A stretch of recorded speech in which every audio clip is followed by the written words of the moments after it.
ការណ៍ដ៏ធំក្នុងប្រវត្តិសាស្ត្រមិនធ្លាប់មានដែលប្រទេសថៃមីយ៉ាន់ម៉ាទទួលរងផលប៉ះពាល់យ៉ាងធ្ងន់ធ្ងរពីការរំជួយដីនៅរសៀលថ្ងៃទី28 ខែមេសាឆ្នាំ2025បានបង្កភាពតក់ស្លុតដល់ប្រជាជនទូទាំងប្រទេសនិងខណៈប្រទេសដទៃទៀតកំពុងមានការព្រួយបារម្ភនេះគឺជាហេតុការណ៍មួយក្នុងចំណោមហេតុការណ៍ដទៃទៀតដែល Master Nally បានព្យាករណ៍ទុកមុននៅថ្ងៃសិក្ខាសាលាស្ដីពីហុងស៊ុយឆ្នាំ2025ឆ្នាំនេះមុននេះខ្ញុំបាននិយាយថាបញ្ហាវានឹងកើតឡើងដោយសារគ្រោះថ្នាក់ពាក់ព័ន្ធនឹងរថភ្លើងពាក់ព័ន្ធនឹងរំជួយដីពាក់ព័ន្ធនឹងមានអបធូលីដីព្យុះបែបព្យុះអបធូលីឬក៏ដីផ្សែងពុលហ្នឹងគឺនឹងកើតឡើងនៅក្នុងឆ្នាំ2025នេះ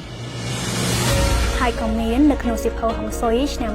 2025ផងដែរក្នុងនោះក៏បានបញ្ជាក់បន្ថែមអំពីផ្សែងពុលអបធូលីដីដែលកំពុងតែផ្ទុះមិនទាន់រំសាយនៅឡើយ